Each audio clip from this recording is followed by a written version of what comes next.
జెరుబ్బాబెలు నాయకత్వంలో రాతితో మందిరం కట్టబడింది. కానీ ఆ రాతి మందిరంలో ధర్మశాస్త్ర ప్రకటన లేని కారణం చేత ధర్మశాస్త్రాన్ని ప్రకటించవలసినటువంటి యాజకులు, లేవీలే అన్య స్త్రీలను వివాహం చేస్తున్నప్పటికీ మొత్తం ఇశ్రాయేలు దేశం భ్రష్టు పట్టిపోయింది. యూదులు కనానీయుల్లాగా, హిత్తీల్లాగా, హివీలాగా మారిపోయారు అన్నది మొదటి భాగం. ఎప్పుడైతే యూదుల్ని అలా చూశాడో ఎజ్రా, ఆయన ఏడ్చాడు, బాధపడ్డాడు, విభ్రాంతి పొందాడు, వెంట్రుకలు పీక్కొని ఎంత క్షోభను అనుభవించాడు. ఎందుకంటే ఆయన ధర్మశాస్త్రం తెలుసు కాబట్టి. ధర్మశాస్త్రంలో దేవుడు చెప్పింది ఏంటి, వీళ్ళు చేస్తున్నదేంటి, చేసిందేంటి అని ఆయన బహుగా బాధపడ్డాడు. ఎజ్రా ఏడ్చినటువంటి ఏడ్పు ఎందుకు ఏడ్చాడు అన్నది మనం చూస్తున్న మొదటి భాగంలో. ఈ రెండవ భాగంలో 10వ అధ్యాయం 1వ వచనంలో ఎజ్రా ఏడ్చుచు దేవుని మందిరం ఎదుట సాష్టాంగపడుచు పాపమును ఒప్పుకొని ప్రార్థన చేసెను. ఇశ్రాయేలీలలో పురుషులు, స్త్రీలు, చిన్నవారు మిక్కిలి గొప్ప సమూహముగా అతని యొద్దకు కూడి వచ్చి బహుగా ఏడవగా. ఎప్పుడైతే ఎజ్రా ఏడుస్తున్నాడో, ఎజ్రా ఏడ్చుచు దేవుని మందిరం ఎదుట సాష్టాంగపడుచు పాపమును ఒప్పుకొని ప్రార్థన చేసెను. ఎప్పుడైతే ఎజ్రా ఏడవడం ప్రారంభించాడో, అలా ఎజ్రా ఏడ్పును చూసినటువంటి పురుషులు, స్త్రీలు, చిన్నవారు గొప్ప సమూహంగా వచ్చి ఎజ్రాతో పాటు మోకరించి వాళ్ళు కూడా ఏడవడం ప్రారంభించారు. ఈ ఏడ్పు గత 60 సంవత్సరాలుగా ఎవరూ ఏడవలే. గత 60 సంవత్సరాలుగా అందరూ నవ్వుకుంటున్నారు, పెళ్ళిళ్ళు చేసుకుంటున్నారు.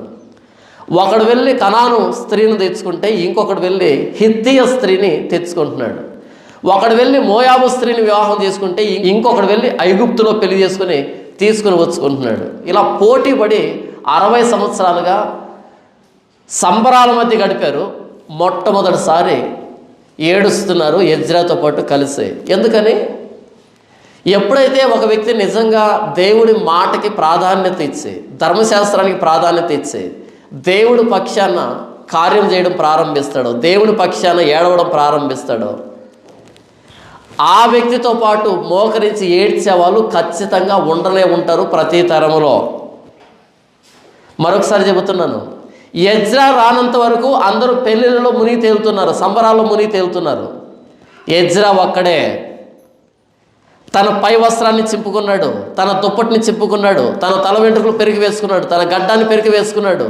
ఉదయం మొదలుకొని సాయంకాలం అర్పణ అర్పించేంత వరకు విభ్రాంతి నుండి కూర్చుండే దేవుని మందిరం ఎదుట సాష్టాంగపడి ఏడుస్తున్నాడు. గమనించారు ప్రజలు, ఎందుకు ఏడుస్తున్నాడు ఎజ్రా? ఎందుకు అంటే, మీరు చేసిన పాపాలకి, మీరు చేసుకున్న అన్య స్త్రీ వివాహాలకి, మీరు యూదయ దేశాన్ని కనాను దేశంగా మార్చారు, మీరు యూదయ దేశాన్ని మోయాబు దేశంగా మార్చారు, ఐగుప్తు దేశంగా మార్చారు. పరిశుద్ధ సంతతిగా ఉండవలసిన మీరు అపరిశుద్ధులుగా తయారయ్యారు, అన్ని జనులాగా తయారయ్యారు, దేవుని ధర్మశాస్త్రాన్ని అతిక్రమించారని ఎజ్రా ఏడుస్తున్నాడు.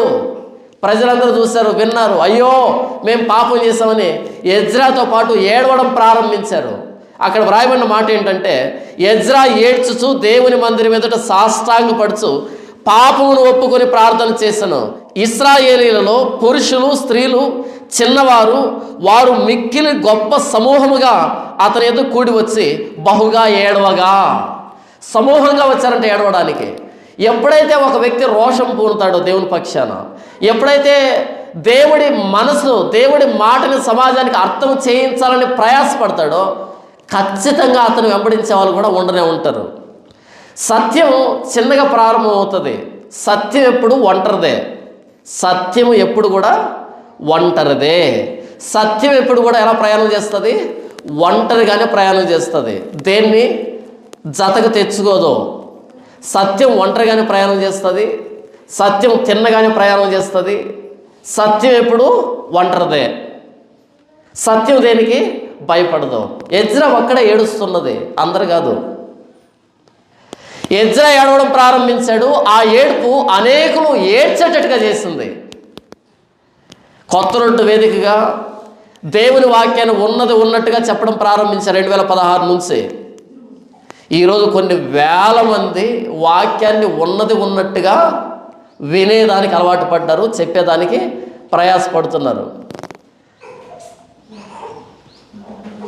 ఒక్కడితో మార్పు ప్రారంభమవుతుంది. ఎజ్రా కనుక ఇంతమంది చెడిపోయారు, నేనేం చేయగలను అనుకుని ఉంటే ఇంతమంది ఏడ్చేవాళ్ళు కాదు. ఒక్క ఎజ్రా ఏడుపు గొప్ప సమూహం ఏడ్చేటట్టుగా చేసింది. ఈరోజు మనకి ఎవరు చేయూతనివ్వకపోవచ్చు, కానీ ఒకానొక రోజు అనేక మంది, కొన్ని వేల మంది మనల్ని వెంబడిస్తారు. ఎజ్రా ఏడ్చాడు. ఆ ఏడుపును చూసినటువంటి కొంతమంది ఎగతాళి చేస్తారు. తర్వాత మీరు చదివితే ఎందుకంటే అంతగా ఏడవడం ఏమైందని ఇక్కడ ఈరోజు మనం కూడా వాక్యం ప్రకటిస్తూ ఉంటే అనేక మంది ఆయనేంటి అందరూ విమర్శిస్తాడు, వాళ్ళు వీళ్ళని లేదు అందరూ విమర్శిస్తాడు. మరి అందరు దొంగలైనప్పుడు అందరూ విమర్శించరా? కొంతమంది దొంగలు విమర్శించి కొంతమంది దొంగలు విమర్శించకపోతే ఆ విమర్శించబడిన దొంగలు బాధపడరు? అందరిని విమర్శిస్తున్నాడా కొందరిని విమర్శిస్తున్నాడా కాదు, చెబుతున్న మాట నిజమా కాదా అదే ప్రశ్న. చెబుతున్న మాట వాక్యానుసారమా కాదా అంతే, అక్కడే ఉండాల. ఎంతమందినైనా విమర్శించవచ్చు, ఎందుకంటే వాక్యంలో లేనిది చేసినప్పుడు విమర్శిస్తాం. యేసుప్రభు విమర్శించాడు, అపోస్తులు విమర్శించారు, ప్రవక్తలందరూ విమర్శిస్తూనే వాక్యం చెప్పారు. వాక్యం చెప్పడం అంటేనే విమర్శించడం, తీర్పు తీర్చడం. మన మాటను బట్టి కాదు, దేవుని మాటను బట్టి. వ్యభిచరింపకూడదు అంటే వ్యభిచారం చేసే వాళ్ళందరికీ కోపం వస్తుంది. వాళ్ళు బాధపడుతున్నారని మనం వాక్యం చెప్పకుండా ఆపేస్తామా? వాక్యం చెబుతున్నామంటే విమర్శే. తప్పును ఎత్తి చూపించకుండా ఉంటే ఇక వాక్యం ఎందుకు? మనలో తప్పు లేదనుకో, మనం పాపం చేయలేదనుకో, ఇక వాక్యం ఎందుకు? అనవసరం కదా. సంపూర్ణ ఆరోగ్యవంతుడికి హాస్పిటల్ ఏం పని ఉంటుంది? సంపూర్ణ ఆరోగ్యవంతుడు హాస్పిటల్కి ఎందుకు వచ్చావు? అసలు ఏదో ఒక జబ్బు ఉంటేనే హాస్పిటల్కి వస్తావు. సంపూర్ణ ఆరోగ్యవంతుడు అంట, కానీ మెడిసిన్ కావాలంట. ఏం మెడిసిన్ కావాలా? ఒక్కరిని కూడా విమర్శించకూడదు, కానీ వాక్యం చెప్పాలా? అది ఎలా చెప్తారు? ఒకే ఒక మార్గం, పెట్టకథలో. పెట్టకథలో ఎవరిని విమర్శించవు, కట్టుకథలు ఎవరిని విమర్శించవు. ఎవరిని విమర్శించకుండా వాక్యం కావాలంటే మీరు కల్వరి టెంపుల్కి వెళ్ళొచ్చు, ఏ విమర్శ ఉండదు. ఎవరిని విమర్శించకుండా వాక్యం కావాలంటే బెల్లంపల్లి వెళ్ళొచ్చు, ఎవరిని విమర్శించరు వాళ్ళు. ఎవరిని విమర్శించకుండా వాక్యం చెప్పాలంటే కార్పొరేట్ బెగ్గర్స్ ఉన్నారు, ఆన్లైన్ బెగ్గర్స్ ఉన్నారు, వాళ్ళందరి దగ్గరికి వెళ్ళొచ్చు, ఎవరిని విమర్శించరు వాళ్ళు. అసలు మనం వాక్యం చెబుతున్నామంటే విమర్శ, అది తీర్పు. దేవుడి మాట వెలువరించబడుతుంది అంటే ఎవడైతే పాపంలో ఉన్నాడో వాడిని సరిచేయడానికి దేవుడు మాట్లాడుతున్నాడు అని అర్థం. దేవుడు ఎందుకు మాట్లాడాడు? ఆదికాండం మొదట వచ్చిన ఏంటో తెలుసా? ఆది యందు దేవుడు భూమి ఆకాశములను సృజించెను. ఎవరు చేశారంటే భూమి ఆకాశాలని? దేవుడు. బిగ్ బ్యాంగ్ కాదా? బిగ్ బ్యాంగ్ ద్వారా కదా ప్రకృతి కలిగింది? కాదు. మరి వాళ్ళ కోపం రాదా? మనమంతా కోతి నుంచి పరిణామం ద్వారా వచ్చామని చెప్పుకున్న వాళ్ళకి బాధ కలగదా? దేవుడు తన స్వరూపంలో మానవుని చేశాడంటే మనమంతా కోతి నుంచి పరిణామం చెందాము అనే వాళ్ళు బాధపడరా? దేవుడు చేశాడు మనల్ని అని చెప్తే. కాబట్టి ప్రతి మాట విమర్శే, ప్రతి మాట తీర్పే, ప్రతి మాట కడుగుతుంది మన అబద్ధాన్ని. ఎజ్రా ఏడవడం ప్రారంభించాడు. పురుషులు, స్త్రీలు, చిన్నలు, పెద్దలు అందరూ బహు గొప్ప సమూహంగా వచ్చి ఏడవడం ప్రారంభించారు. ఎందుకు వాళ్ళను వీళ్ళని విమర్శిస్తున్నావు? వాళ్ళని ప్రేమించి. ఎందుకు వాళ్ళను వీళ్ళని విమర్శిస్తున్నావు అంటే వాళ్ళని ప్రేమించి. పోతే నరకానికి పోతారు రేపు చచ్చిన తర్వాత. ఇప్పుడు మనం ఎందుకు విమర్శిస్తున్నామంటే రేపు విమర్శకు రాకూడదని, రేపు తీర్పులోనికి రాకూడదని. వాళ్ళ పట్టుకోటు కోసం అబద్ధాలు చెబుతున్నారు. ఎంతమంది నాశనాన్ని పోతున్నారు తెలుసా? ఎంతమంది నాశనాన్ని పోతున్నారు తెలుసా? వాక్యం తెలియక. మీకేం తెలుసు? చదువుకోలే. నేనేం చెప్పినా వింటారు, ఇంకొకటి ఏం చెప్పినా వింటారు. మీరేమనుకుంటారు మనసులో? ఆయన పాస్టరే, ఈయన పాస్టరే, అంతకుమించి ఏమి తెలియదు మీకు. పాస్టర్ సంఘాన్ని ఎలా మార్చాలంటే అలా మార్చొచ్చు, పరిశుద్ధంగా వాక్యానుసారంగా మార్చాలంటే మార్చొచ్చు వాక్యం చెప్పి. లేదు నాకు కామధేనువులుగా మార్చాలి అనుకుంటే మార్చవచ్చు. నాకు డబ్బు ఇచ్చేటువంటి కామధేనువులుగా, నేను ఎప్పుడు ఏది అడిగినా సరే ఇచ్చేటువంటి వ్యక్తులుగా మార్చాలన్నా మార్చొచ్చు. ఎజ్రా ఏడవడం ప్రారంభించాడు, మొత్తం యూదులు ఏడవడం ప్రారంభించారు. ఎజ్రా ఏడ్చకుండా నవ్వించుంటే అందరు నవ్విండే వాళ్ళు. ఎజ్రా ఏడ్చాడు కాబట్టి మిగిలిన వాళ్ళు ఏడవడం ప్రారంభించారు. ఎజ్రా నవ్వి ఉంటే వీళ్ళు కూడా నవ్వి ఉండేవాళ్ళు. ఎజ్రాకు తెలియదా కనాను స్త్రీని పెళ్లి చేసుకుంటే ఏమైనా అంటారు? ఎవరైనా ఏమనరు, అందరం బాయి. ఎజ్రా ఐగుప్తు స్త్రీని పెళ్లి చేసుకోకూడదా? ఎజ్రా మోయాబు స్త్రీని పెళ్లి చేసుకోకూడదా? అందరూ చేసుకున్నారు కదా. ఎజ్రా అంటే ఎంత విశాల హృదయం ఆయనకి, ఎంత తగ్గింపు, మనలాగే కనాను స్త్రీని పెళ్లి చేస్తున్నాడు అనే మహానుభావులు కూడా ఉంటారు. కానీ ఎజ్రా ఏడవడం ప్రారంభించాడు. ఎంతమంది అపార్థం చేస్తున్నా సరే ఎజ్రా ఏడవడం ప్రారంభించాడు. ఆయనతో పాటు ఏడవడానికి బహు సమూహం వచ్చింది. ఒకవేళ ఎజ్రా ఏడవకపోయి ఉంటే ఈ బహు సమూహం కూడా వాళ్ళతో పాటు కలిసిపోయి ఉండేది. ఒక పాస్టర్, ఒక బోధకుడు, ధర్మశాస్త్ర బోధకుడు, యేసుప్రభు మరణ సమాధి పునరుద్ధానాల గురించి చెప్పేటువంటి పాస్టరు ఎవరైతే ఏడవడానికి సిద్ధంగా ఉన్నారో వారిని బయటికి తీసుకుని వచ్చి యేసుప్రభు ప్రాణత్యాగాన్ని చూపించి ఏడ్చేటట్టుగా చేయాలి. ఇదే కాపరితనం అంటే. ఈరోజు ఎవరిని గిల్లకుండా, ఎవరి పాపాన్ని ఎత్తి చూపించకుండా, ఎవరి తప్పుని ఎత్తి చూపించకుండా ఏమో చర్చికి వస్తారు రారో, ఒక మాట అంటే నొచ్చుకుంటారు, ఒక మాట అంటే చర్చికి రారు. చర్చి రాకపోతే నష్టమా? ఈ చర్చి ప్రారంభించినప్పటి నుంచి, ఈ చర్చి ప్రారంభించక ముందు, నేను మొట్టమొదటి వాక్యం చెప్పినప్పటి నుంచి ఇప్పటి వరకు ఏ రోజు ఎవరిని దువ్వలే. వీళ్ళు ఉంటారో పోతారో, వింటారో వినరు, తిడతారో కొడతారో, పొర్రపాటును కూడా ఆలోచించలే. ఈ వేదికనిచ్చింది, ఈ సమయాన్ని ఇచ్చింది నా దేవుడు. ఈ వేదిక మీద ఏం ప్రకటించాలో వాక్యాన్ని కూడా ఇచ్చాడు. దీన్ని చెప్పడమే నా బాధ్యత. ఉంటే ఉంటారు, పోతే పోతారు, నమ్మితే నమ్ముతారు, లేకపోతే పోతారు. నాకు దానికి సంబంధం లేదు. ఎవరిని నేను పరలోకాన్ని తీసుకుని వెళ్ళలేను, ఎవరిని నేను నరకాన్ని పంపించలేను. వాక్యాన్ని ప్రకటించడమే నా చేతిలో ఉంది. విని జీవితాన్ని మార్చుకుంటే దేవుడు పరలోకాన్ని తీసుకుంటాడు. కోపగించుకొని వెళ్ళిపోతే నరకానికి వెళ్ళిపోతావు. నా బాధ్యత నీకు ఉత్తరం ఇవ్వడం మాత్రమే. ఆయన సమాచారాన్ని వ్రాసాడు, నా చేతికి ఇచ్చాడు, మీకు ఇమ్మన్నాడు, నేను ఇస్తాను అంతే. చదువుకుంటావా, మారతావా, నీ ఇష్టం. చదువుకోవా, చింపేస్తావా, నీ ఇష్టం. వాక్యాన్ని చెప్పడం మాత్రమే నా బాధ్యత. ఈరోజు గిల్లు గజ్జాలు పెడుతున్నారు, చక్కల గింతలు పెడుతున్నారు, నవ్విస్తున్నారు, కవ్విస్తున్నారు, మైమరిపిస్తున్నారు. ఇక డిసెంబర్ స్టార్ట్ అవుతుందా?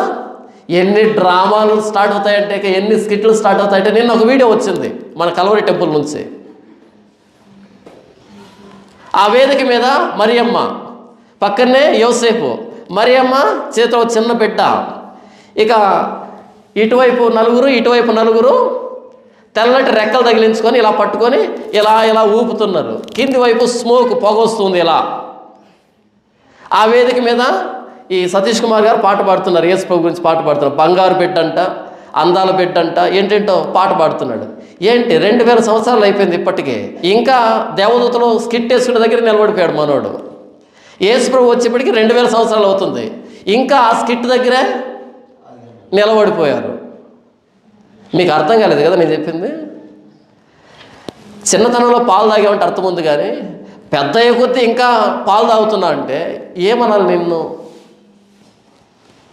చిన్నతనంలో నోట్లో చిన్న పీపా పెడతారు, పాలబొడ్డి పెడతారు, అలా కాళ్ళతో చేతులతో పట్టుకొని తాగుతావు. చిన్నతనం అనేది తాగొచ్చు.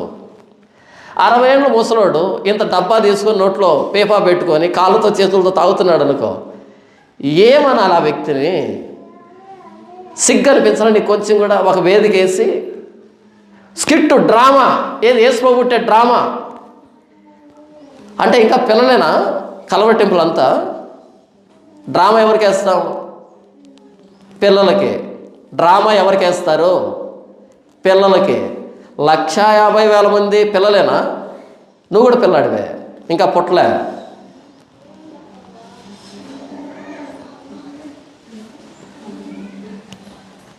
నవ్విస్తున్నారు, కవ్విస్తున్నారు, డ్రామాలతో, స్కిట్లతో, కథలతో మైమరిపిస్తున్నారు.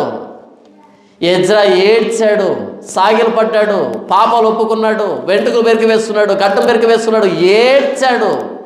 ఇది ఏడవాల్సిన కాలం, నవ్వాల్సిన కాలం కాదు. ఏ చర్చిలో మంచి డ్రామా వేస్తే ఆ చర్చ్ క్లిక్ అవుతుంది ఈ డిసెంబర్లో. పలానా చర్చిలో అంటే మామూలు డ్రామా కాదండి. ఏ డ్రామా? యేసుప్రభు పుట్టినట్టుగా. ఇది అర్ధగంట ఉంటుంది మరలా ఈ డ్రామా. ఏది? యేసుప్రభు పుట్టిన డ్రామా అర్ధగంట ఉంటుంది. అర్ధగంట తర్వాత రారాజు వస్తున్నాడో జనులారా, అని డాన్స్ ప్రోగ్రాం ఉంటుంది. అర్థమైందా? యేసు ప్రభు పుట్టినట్టుగా స్కిట్ అర్ధగంట, ఆ తర్వాత మిగిలిన 3 గంటలు చూసారు ఎంత అద్భుతమైన ఊపు వచ్చే పాట ఉంటుందో. సినిమా వాళ్ళకి మనకి తేడా లేకుండా మ్యూజిక్ వచ్చేసింది. డ్యాన్స్ చేసేదానికే పాటలు రాస్తున్నారు కొరియోగ్రాఫర్స్. ఎజ్రా ఏడ్చాడు. ఎజ్రా ఏడుపును చూసి యావత్తు యోధా జాతి పక్కన వచ్చి ఏడవడం ప్రారంభించింది. ఇది ఏడ్చాల్సిన సమయం, నవ్వాల్సిన సమయం కాదు. మీ ఏడుపుని దుఃఖానికి మార్చుకోండి అని చెప్పింది బైబిల్. నవ్వుచున్న ముఖము కంటే కిన్నమైన ముఖం మేలు, ఎందుకంటే అది హృదయాన్ని గుణపరుస్తుంది. ఏ మంచోళ్ళమా? ఎందుకు నవ్వుతున్నావు? ఎన్ని పాపాలు చేస్తున్నావు, ఎన్ని దోషాలు, ఎన్ని అతిక్రమాలు. యేసు ప్రభు ఎందుకు వచ్చాడో, ఏ పాపాలను క్షమించడానికి వచ్చాడో, ఏ పాపాల కోసం ప్రాణం పెట్టడానికి వచ్చాడో, ఇంకా అదే పాపాన్ని చేస్తూ మరలా వేదిక మీద స్కిట్ వేసుకుంటున్నావు అంటే నిన్ను ఏం చేస్తే పాపం వస్తుంది చెప్పు. యేసు ప్రభు తన పరిచర్య అంతట్లో ఉచితముగా భోజనం పెట్టాడు, ఉచితముగా స్వస్థత ఇచ్చాడు, ఉచితముగా బోధించాడు, మొత్తం ఫ్రీ. ఈరోజు నీ చర్చికి వస్తే ప్రతి చోట QR కోడ్, ప్రతి చోట అకౌంట్ నంబరు, ప్రతి చోట గూగుల్ పే, ఫోన్పే. నువ్వు స్కిట్ వేస్తున్నావు వేదిక మీద యేసు ప్రభు పుట్టాడని. సిగ్గులే కొంచెం కూడా. గాంధీ పుట్టినరోజు గాడ్స్ అని పిలిచామనుకో, గొప్పతనం చెప్పమని, గాంధీ గొప్పతనాన్ని ఎంత చండాలంగా ఉంటుందో. ఇలాంటి ఆన్లైన్ బెగ్గర్స్ అందరు కలిసి యేసు ప్రభు పుట్టినరోజు చేస్తున్నారు. గాంధీని చంపింది ఎవరో? గాడ్సే, కాల్చి చంపాడు కదా. ఆ గాంధీ పుట్టినరోజుకి గాంధీ గొప్పతనం గురించి చెప్పమని అదే గాడ్సేని పిలిచామనుకో వేదిక మీదకి, చండాలంగా ఉండదు? చంపిందే వాడు. వాడు వచ్చి గాంధీ గొప్పతనం చెప్పడం ఏంటి? యేసు ప్రభు పేరు పెట్టుకుని అడుక్కు తింటూ బయట ప్రపంచానికి క్రైస్తవం పట్ల చిన్న చూపు, అసహ్యాన్ని కల్పించినటువంటి ఈ ఆన్లైన్ బెగ్గర్స్ మరలా ఈ డిసెంబర్ నెలలో ఒకడికి మించి ఒకడు క్రిస్మస్ ట్రీ, ఒకడికి మించి ఒకడు క్రిస్మస్ తాత, ఒకడికి మించి ఒకడు క్యారల్స్, ఒకడికి మించి ఒక డ్రామా, ఒకడికి మించి ఒకడు డాన్స్ ప్రోగ్రాములు. ఇక చూడండి చర్చిలకి ఈ డెకరేషన్ షాపులు ఉంటాయి చూసారు, అన్ని ఖాళీ. అన్ని బల్బులన్నీ చర్చి మీదనే ఉంటాయి, అంతా మొత్తం వెలుగు జిగిజిగని వెలుగుతూ ఉంటాయి. ఏ చర్చి ఖాళీగా ఉండదు, మన చర్చి తప్ప. అన్ని చర్చికి వేలాడుతూ ఉంటాయి ఆ రంగురంగుల బల్బులు, సున్నాలు, పెయింట్లు, సిలువలు. ఈ సంవత్సరం అంతా చర్చిల మీద సిలువలు ఎలా ఉంటాయి తెలుసా? ఇలా నిలువుగా ఉండేది వెలుగుతుంది అనుకో, మధ్యలో ఉండేది ఆరిపోయి ఉంటుంది, ఆ ట్యూబ్ లైట్ చెడిపోయి ఉంటుంది, పట్టించుకోండి పాపం. లేకపోతే మధ్యలో ఉండేది వెలుగుతూ ఉంటుంది ట్యూబ్ లైట్, ఇలా ఉండేది చెడిపోయి ఉంటుంది, పట్టించుకోరు, అంత సమయం ఉండదు పాపం. ప్రార్థన వీరులు కదా, ప్రార్థనలో ఉంటారు. క్రిస్మస్ వస్తుంది కదా, ఇప్పుడు అన్ని గుర్తొస్తాయి. ఆ సిలువకి అడ్డంగా ఆరిపోయింది కదా ట్యూబ్ లైట్, ఇప్పుడు కొత్త ట్యూబ్ లైట్ వస్తుంది, ఇప్పుడు ఫుల్ సిలువ వస్తుంది అనమాట. 1 నెల వెలుగుతుంది, ఆ తర్వాత మరలా ఇదో ఏదో ఒకటి పోతుంది. ఇక ఈ డిసెంబర్ నెల అంతా మామూలు కలరింగ్ కాదు. ఎందుకు తెలుసు? ఎవరు అంతా పండుగ అనే ఆ మనసును పుట్టిస్తే మీలో, మీరు కూడా 10 రూపాయల నుంచి 1000 రూపాయల దాకా వస్తారు. మీరేం సామాన్యులు కాదు కదా. పండుగ అనే దాన్ని పుట్టించకపోతే మీరు 10 వేస్తారు. ఎంతసేపు వేసినా 10. వాళ్ళకి 10 కాదు కదా, 10 పైసలు ఇచ్చినా కూడా పాపమే, గుర్తుపెట్టుకోండి. ఈ ఆన్లైన్ బెగ్గర్స్కి 10 పైసలు ఇచ్చినా కూడా పాపాత్ములు అవుతారు, గుర్తుపెట్టుకోండి. అలా 10 రూపాయల నుంచి 1000 రూపాయల దాకా తీసుకుని వచ్చేదానికి ఈ పండుగ అనే దాన్ని ఇక ఆ వాతావరణాన్ని పుట్టిస్తారనమాట. ఇల్లు తిరుగుతారు ఇక క్యారల్స్ పేరుతో ఇల్లు అడుగు తింటారనమాట. ఇంటింటికి వెళ్ళడం, అక్కడ స్వీట్లు, పలహారాలు, హంగామా. మరలా పక్కింటికి అడుగు తినే వాళ్ళు లోపలికి వెళ్ళరు, బయటనే అడుక్కుంటారు. వీళ్ళు లోపలికి వెళ్ళి అడుక్కుంటారు అనమాట క్యారల్స్ పేరుతో. ఈ డిసెంబర్ నెలంతా ప్రాక్టీస్ చేస్తారు. ఏంటి? డ్యాన్సులు, స్కిట్లు, డ్రామాలు. ఈ డ్యాన్స్ ప్రాక్టీసుల్లో, స్కిట్ ప్రాక్టీసుల్లో కొత్త ప్రేమలన్నీ పుట్టుకొస్తాయి ఈ డిసెంబర్ నెలలో. వచ్చే నెలలో లేచిపోతారు, అది వేరే విషయం. ఈ డిసెంబర్ నెలలో ప్రేమలన్నీ పుడతాయి. నేను తమాషా చెప్పట్లేదు, సీరియస్ చెప్తున్నాను. Dance practice, skit practice, drama practice ఇవన్నీ ఉంటాయి చూసారా. క్యారల్స్, ఒక ఇంట్లో వాళ్ళు ఇంకో ఇంట్లోకి, ఇలా ఈ డిసెంబర్ నెలలో కొత్త ప్రేమలన్నీ చిగురిస్తాయి. యేసు ప్రభు పుట్టాడు కదా, అలాగే ప్రేమలు పుడతాయి. వచ్చే నెలలో పోతారు. ఎజ్రా ఏడవడం ప్రారంభించాడు, యోధా జాతి కూడా ఏడవడం ప్రారంభించింది వారు చేసిన పాపాలకి. పాస్టర్ నవ్విస్తే సంఘం నవ్వుతుంది. పాస్టర్ యేసు ప్రభు ప్రాణత్యాగాన్ని చూపెడితే సంఘం పశ్చాత్తాపడుతుంది. యేసు ప్రభు నా కోసం ప్రాణం పెట్టాడని. రెండు పాస్ల చేతిలోనే ఉంటాయి. ఎజ్రా ఏడవడం ప్రారంభించాడు, యోధా జాతి ఏడవడం ప్రారంభించింది. గత 60 సంవత్సరాలుగా ఆ ఏడుపు ఎవరికి రాలే, అంతగా ఏడుస్తున్నారు ఎజ్రాతో పాటు. ఎందుకని? ఎజ్రా ధర్మశాస్త్రంలో ప్రావీణ్యత కలిగినటువంటి శాస్త్రి. ఎజ్రా ధర్మశాస్త్రాన్ని పరిశోధించిన వాడు. ఎజ్రా ధర్మశాస్త్ర ప్రకారంగా యోధా జాతిని తయారు చేయడానికి దృఢ నిశ్చయం చేస్తున్నవాడు, స్థిర నిశ్చయం చేస్తున్నవాడు. కాబట్టి నా యోధా జాతిని ధర్మశాస్త్రంతో సరిచేయాలని ఆయన వచ్చాడు. కాబట్టి నా యోధా జాతి అన్య సంప్రదాయాల వైపు వెళ్ళిపోయింది అని ఏడవడం ప్రారంభించాడు. ఎజ్రా ఏడ్చిన ఏడుపు నిజమైన ఏడుపు కాబట్టి యోధా జాతి కూడా ఆయన పక్కనే మోకరించి ఏడవడం ప్రారంభించింది. ప్రభువా, పాపం చేశాం, కనాను స్త్రీలను వివాహం చేసుకున్నాం, మోయాబు స్త్రీలను వివాహం చేసుకున్నాం, అమ్మోనీయుల్ని ఐగుప్తీయులు వివాహం చేసుకున్నాం, పరిశుద్ధ సంతతిగా ఉండమని మీరు మాకు అవకాశం ఇస్తే మరలా అన్ని జనులు అయిపోయాం, పాపాత్ములు అయిపోయాం, ప్రభువా క్షమించని అందరూ ఏడుస్తున్నారు. ఈరోజు చర్చిలలో పాస్టర్లు నవ్విస్తున్నారు, జోకులు వేస్తున్నారు, కథలు చెప్తున్నారు, చక్కల గింతలు పెడుతున్నారు వాక్యం పేరుతో. వాక్యం అన్నది ఖండించడానికి, గద్దించడానికి, బుద్ధి చెప్పడానికి, మన పాప విషయమే మనం మారుమనసు పొందడానికి, పశ్చాత్తాపడడానికి, ప్రభువైన యేసుక్రీస్తు వారి ప్రాణత్యాగాన్ని అర్థం చేసుకోవడానికి అయితే ఈరోజు వాక్యంతో చక్కల గింతలు పెడుతున్నారు. ఎజ్రా ఏడ్చాడు, యోధా జాతి ఏడ్చింది. ఎజ్రా నవ్వి ఉంటే యోధా జాతి కూడా నవ్వి ఉండి నాశనానికి పోయి ఉండేది. ఎజ్రాతో పాటు ఏడ్చింది కాబట్టి దేవుడు జాలి చేసుకున్నాడు. పాస్టర్ నవ్విస్తే సంఘం నవ్వుతుంది, పాస్టర్ కవ్విస్తే సంఘం చక్కల గింతలు పెట్టినట్టుగా ఉర్రుతులొగుతుంది. ఈరోజు క్రైస్తవ సమాజంలో ఏడ్చే నాయకులు లేరు. ఎప్పుడు వస్తుంది ఏడుపు? నీకు ధర్మశాస్త్రం తెలిస్తే. ఎప్పుడు వస్తుంది బాధ? నీకు వాక్యం తెలిస్తే. ఎప్పుడు వస్తుంది రోషం? నీకు దేవుడి మాట అర్థమైతే. ఎప్పుడు వస్తుంది బాధ? నీకు యేసుప్రభు ప్రాణత్యాగం అర్థమైతే. ఆయన ఎందుకు చనిపోయాడు, ఈరోజు సంఘంలో ఉన్న వాళ్ళు ఏం చేస్తున్నారు నీకు తెలిస్తే నీకు జోకులు గుర్తుకు రావు. ఈరోజు ఆదివారం ఎన్ని జోకులు వేయాలి అనేది నీకు ఉండదు. ఏ వాక్యంతో వారిని గద్దించాలి, ఖండించాలి, ఏ వాక్యం చేత వాక్యాన్ని సమాంతరంగా మార్చాలి అనేది మన మనసులో అనిపిస్తుంది. ఈరోజు చర్చికి ఎందుకు వెళ్తున్నారు అంటే, పలానా చర్చిలో జోకులు ఎక్కువ ఉంటాయి, పలానా చర్చిలో భోజనం ఉంటుంది, పలానా చర్చిలో ఏసీ ఉంటుంది, పలానా చర్చిలో డ్రామాలు ఉంటాయి, స్కిట్లు ఉంటాయి, పలానా చర్చిలో సాక్ష్యాలు ఉంటాయి. ఏంటి తమాషాలన్నీ? ఎజ్రా ఏడవడం ప్రారంభిస్తే యోధా జాతి కూడా ఏడవడం ప్రారంభించింది. ఎజ్రా ఏడ్చుచు దేవుని మందిరం ఎదుట సాష్టాంగపడుచు పాపమును ఒప్పుకొని ప్రార్థన చేస్తున్నాం. ఎందుకు ఏడుస్తున్నాడు ఆయన? పిల్లలు పుట్టలేదని కాదు, పెళ్ళిళ్ళు కాలేదని కాదు, రోగాలు వచ్చాయని కాదు, ఉద్యోగాలు లేవని కాదు, అప్పులయ్యాయని కాదు. ఎందుకు ఏడుస్తున్నాడు ఆయన? పాపాన్ని ఒప్పుకొని ప్రార్థన చేస్తున్నాడు ఆయన, పాపాన్ని ఒప్పుకొని ఏడుస్తున్నాడు ఆయన. ఎంతమంది చర్చికి వచ్చి పాపాన్ని ఒప్పుకొని ఏడుస్తున్నారు? అప్పుల కోసం ఏడ్చే వాళ్ళు ఉన్నారు, నేను కాదనిలే. రోగాల కోసం ఏడ్చే వాళ్ళు ఉన్నారు, కాదనిలే. కానీ పాపాన్ని ఒప్పుకొని ఏడుస్తున్న వాళ్ళు ఎంతమంది చర్చిల్లో ఈరోజు? ఎజ్రా ఏడుస్తున్నాడు పాపాన్ని ఒప్పుకొని. ఇశ్రాయేలీల్లో పురుషులు, స్త్రీలు, చిన్నవారు మిక్కిలి గొప్ప సమూహముగా అతని ఎదుగు కూడి వచ్చి బహుగా ఏడవగా అందరూ ఏడుస్తున్నారు. అప్పుడు ఆ గుంపులో నుంచి ఒక ఆయన బయటకు వచ్చాడు. వీళ్ళందరినీ ఓదార్చడానికి ఒక ఆయన బయటకు వచ్చాడు. ఆయన ఏంటో చూద్దాం. 2వ వచనం. ఏలాము కుమారులలో ఒకడగు యెహీయేలు కుమారుడైన షెకన్య ఎజ్రాతో ఇట్లా నేను యెహీయేలు కుమారుడైనటువంటి షెకన్య అనే వ్యక్తి ఎజ్రా దగ్గరికి వచ్చి, ఎజ్రా గారు ఎంతసేపు అని ఏడుద్దాం? మీరు ఉదయం నుంచి ఏడుస్తున్నారు, వెంట్రుకలు పెరికి వేసుకున్నారు, చొక్కాయి చింపేసుకున్నారు, బహుగా విభ్రాంతి నుండి ఏడుస్తున్నారు, మిమ్మల్ని చూసి యోధా జాతి అంతా ఏడుస్తుంది, ఎంతసేపు అని ఏడుద్దాం? నా దగ్గర ఒక మంచి ఆలోచన ఉంది.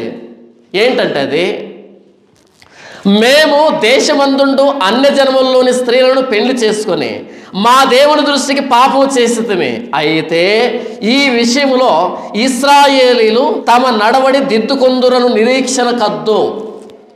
నిజమే, మేము పాపం చేస్తాం, నిజమే అన్ని స్త్రీలను వివాహం చేసుకున్నాం, నిజమే యోధా దేశాన్ని విగ్రహారాధనతో నింపాము, అన్ని సంప్రదాయాలతో నింపాము. అయితే ఈ విషయంలో ఇశ్రాయేలీలు తమ నడవడి దిద్దుకొందురను నిరీక్షణ కద్దు. తమ నడవడి దిద్దుకొందురు అను నిరీక్షణ ఒకటి ఉంది మనకి ఇశ్రాయేలీలకి. యేసు ప్రభువులోకి వస్తే మనం ఇక పాపం చేయము, కంప్లీట్గా పరిశుద్ధం అయిపోతాం అని చెప్పటంలే. పరిశుద్ధత కోసం ప్రయాసపడతాం, ప్రతిరోజు పరిశుద్ధతను అపేక్షిస్తూ సాగుతాం, అభ్యాసం చేస్తాం పరిశుద్ధత కోసం.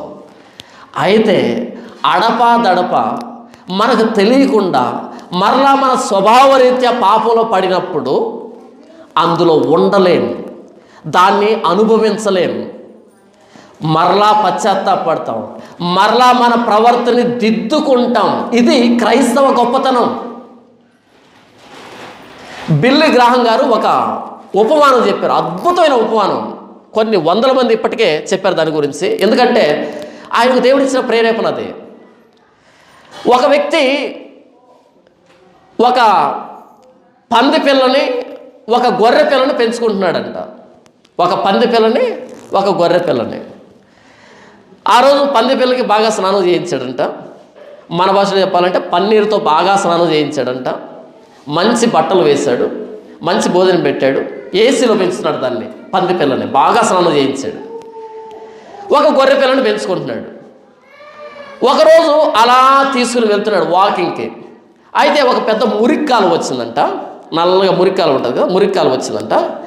దాని మీద చిన్న వంతెన ఉందంట, ఇటువైపు నుంచి అటువైపు వెళ్ళడానికి చిన్న వంతెన ఉందంట. ఇటువైపు పంది పిల్లని ఇటువైపు గొర్రె పిల్లని తీసుకొని ఆ చిన్న వంతెన దాటుతూ ఉన్నాడంట.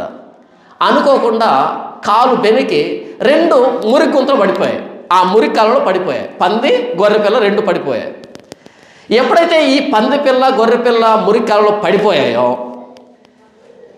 పంది అందులో మునిగి తేలి ఈత కొట్టి ఆ మురికిని ఆస్వాదిస్తుందంట. ఎన్ని రోజులైంది అసలు నేను స్నానం చేసి ఏది మురికి నీళ్ళలో అని ఆ మురికిని ఆస్వాదిస్తుందంట. అది దాని ఇష్టం. ఇక ఎంత సంబరం అంటే చెప్పలేనంత సంబరం దానికి. అయితే ఇటువైపు గొర్రెపిల్ల పడిపోయింది కదా, అలా మురికిలో దిగబడి యజమాని వైపు తలెత్తి బే అని అరుస్తుందంట, నన్ను పైకి తీయని. 2 జంతువులే. ఒకటేమో ఆ మురికిలో పడినప్పుడు ఈత కొడుతుంది, దాన్ని ఆస్వాదిస్తుంది, మునిగి తేలుతూ ఉంది, ఆనందపడుతుంది. ఇంకొకటేమో నన్ను బయటికి తీ అని అరుస్తూ ఉంది. ఈ రెండవది క్రైస్తవ జీవితం.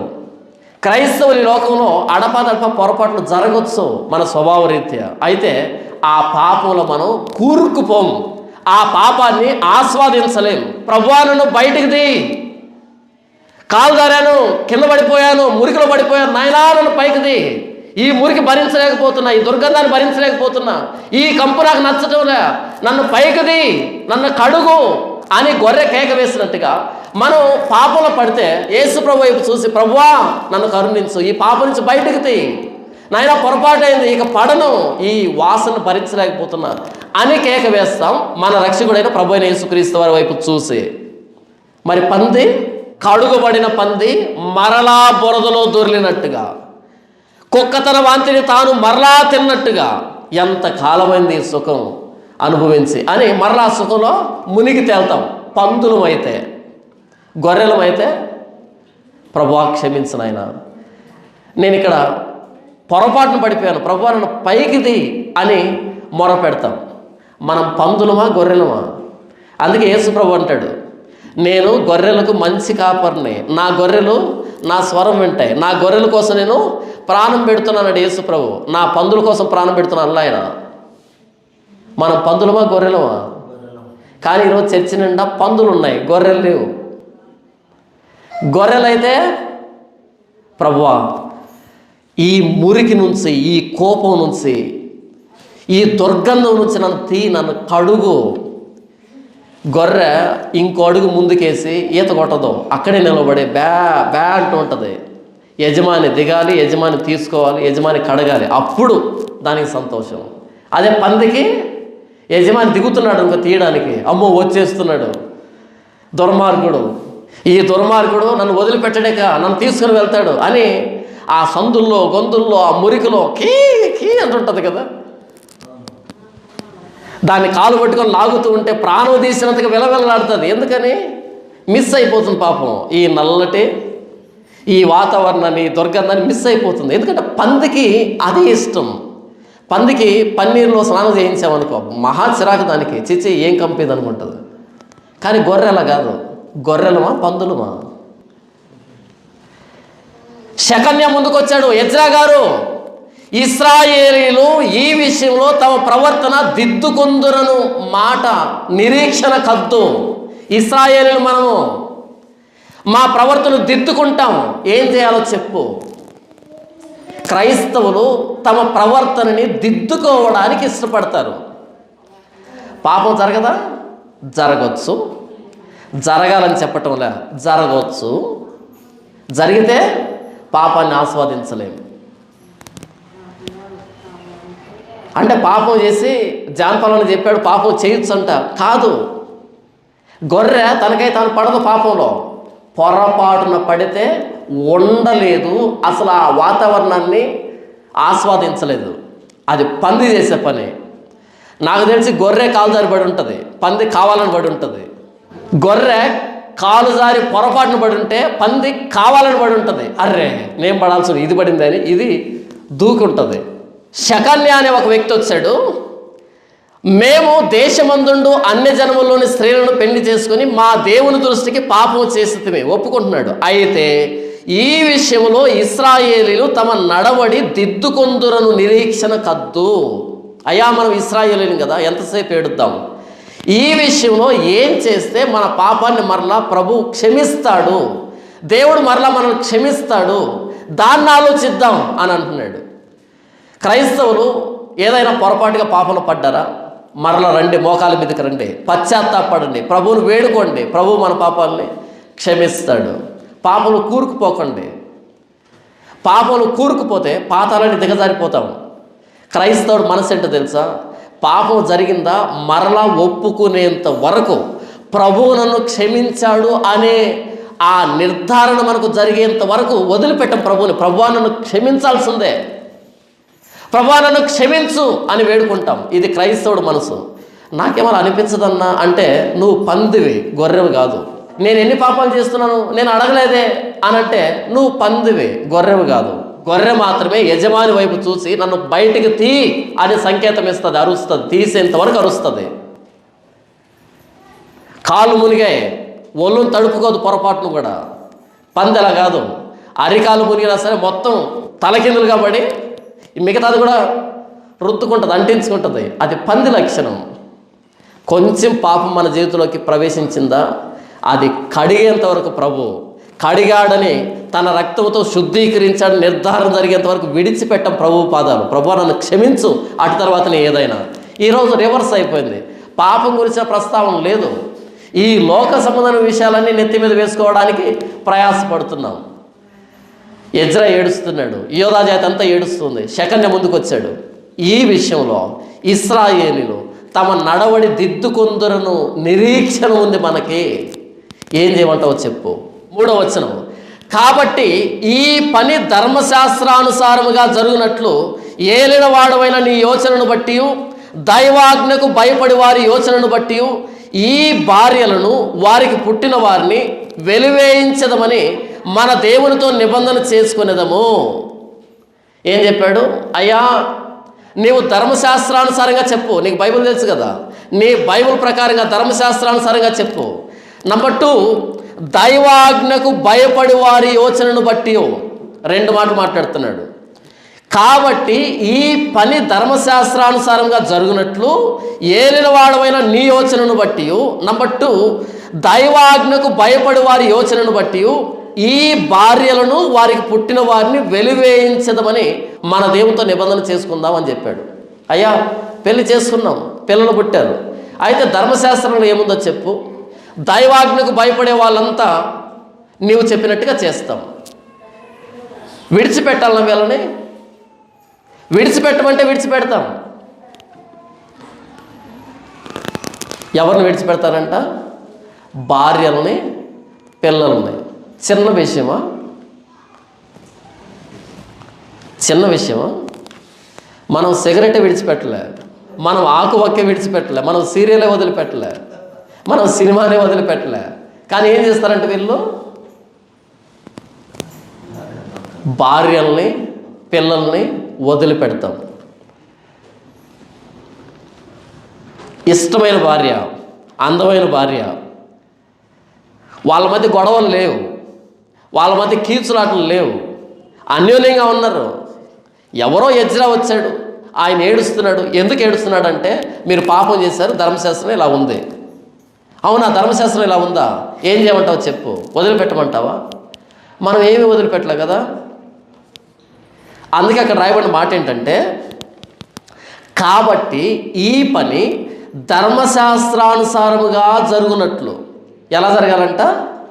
ధర్మశాస్త్రానుసారముగా జరుగునట్లు ఏలిన వాడవైన నీ యోచనను బట్టి, నంబట్టు దైవాజ్ఞకు భయపడి వారి యోచనను బట్టి. ఎజ్రా చెబితే అందరూ విడిచిపెట్టలే. ఎజ్రా చెబితే దైవాజ్ఞకు భయపడేవారే వదిలిపెట్టారు. చర్చిలో 2 రకాల వ్యక్తులు ఉంటారు. ఒకటి దైవాజ్ఞకు భయపడేవాళ్ళు, 2 దేనికి భయపడరు. నేను చెబితే మీరెందుకు జీవితాన్ని సరి చేసుకోవాలి? అది ఆయన చెబుతున్న మాట కాదు, దేవుడు ఆయనతో చెప్పమన్న మాట, బైబిల్లో ఉన్న మాట అని మీకు అనిపిస్తే వెంటనే మానేస్తారు. ఆయన అంతేలే చెప్తూ ఉంటాడు. పాస్టర్ అలా కాబట్టి ఎలా చెప్తాడు చెప్పు అని అంటే ఎప్పటికీ మారరు. అవునా? ఆయన పాస్టర్ అమ్మ, ఆయన అలాగే చెప్తాడు, ఆయన చెప్తుంటాడు, మనం వింటూ ఉంటాము. ఇది మానేస్తే మనం ఎలా బ్రతకాలి చెప్పు అంటే అక్కడే ఉంటారు వాళ్ళు. బైబిల్ అలా వ్రాయబడింది, అది దేవుని మాట, దేవుడు నా చెవిలో వినిపించాడు, నేను మారాలి అని దైవాజ్ఞకు భయపడే వాళ్ళు ఉంటారు. నమ్మట్టు ఆయన అలాగే చెప్తాడులే, అన్నీ పాటిస్తుంటే మనం ఎలా బ్రతకాలి చెప్పు. ఆయనకే చెప్తూ ఉంటాడు, వ్యభిచారం చేయొద్దంటాడు. నాకేమైనా భర్త ఉన్నాడా? అప్పుడు ఒక ఆమె వస్తుండే చర్చికి, భలే ఇబ్బంది పెట్టింది, నాకు బాప్తీసం కావాలి, బాప్తీసం కావాలి, బాప్తీసం కావాలని. సరే బాప్తీసం కావాలంటుంది, వెళ్ళి ఇద్దాం. అయితే ఈ వారం ఆవిడ ఇంటికి వెళ్ళి బాప్తీసం అంటే ఏంటో చెప్పి అటు తర్వాత బాప్తీసం ఇద్దామని ఇంటికి వెళ్ళాను. ఇంటికి వెళ్ళి ప్రార్థన పెడితే ప్రతి 5 నిమిషాలకు ఒక ఆయన వస్తున్నాడు, ఈవిడ బయటికి వెళ్తుంది. నేను లోపల పాట పాడుతున్నా, యెహోవా నా బలమా యథార్థమైనది నీ మార్గం అని పాట పాడుతున్నా. దానికి చరణాలు ఎక్కువ, సుమారుగా అర్ధగంట పడుతుంది పాట. అది నేను పాడుతూనే ఉన్నా, ప్రతి చరణానికి ఈవిడ బయటికి వెళ్తుంది, లోపలికి వస్తుంది, బయటికి వెళ్తుంది, లోపలికి వస్తుంది. అంత అయిపోయిన తర్వాత కామెడీగా, ఏమ్మా బయటికి ఎందుకు వెళ్ళావన్నా తమాషాకి, నాకు తెలియదు విషయం. వాళ్ళ మనవరాలు అంటుంది, ఆవిడ సారాయి వ్యాపారం చేస్తుందంట. కాబట్టి కస్టమర్ వచ్చిన ప్రతిసారి బయటికి వెళ్ళడం, పోయడం, డబ్బు తీసుకొని లోపలికి వచ్చి మరలా ముసుగేసుకొని నా అంత భక్తురాలు లేరన్నావు అనేటట్టు కూర్చుంటుంది. మరలా నేను ముఖం మీద చెప్పాను, అమ్మ సారాయి అమ్మడం మానేస్తే నీకు బాప్తీసం ఇస్తా. వెంటనే ఆవిడంది, నాయనా ముసలిదాన్ని, పిల్లలు లేని దాన్ని, భర్త లేని దాన్ని ఎలా బ్రతకాలి అని అడిగింది. పెన్షన్ వస్తుంది కదా, వస్తుంది, అది ఉప్పు మిరకాయకే సరిపోతుంది. గవర్నమెంట్ ఇచ్చే పెన్షన్ అంట, నా చిన్నతనంలో పెన్షన్ ఎంతో తెలుసా? 25 రూపాయలు ఇచ్చేవాళ్ళు ముసలోళ్ళకి, 25 రూపాయలు. ఇప్పుడు 2500 రూపాయలు. ఆ 2500 రూపాయలంట ఉప్పుకి మిరకాయకి వస్తుందంట. కాబట్టి సారాయమ్మి బిర్యానీ సంపాదించుకుంటుందంట. తమాషా చెప్పమంటారా?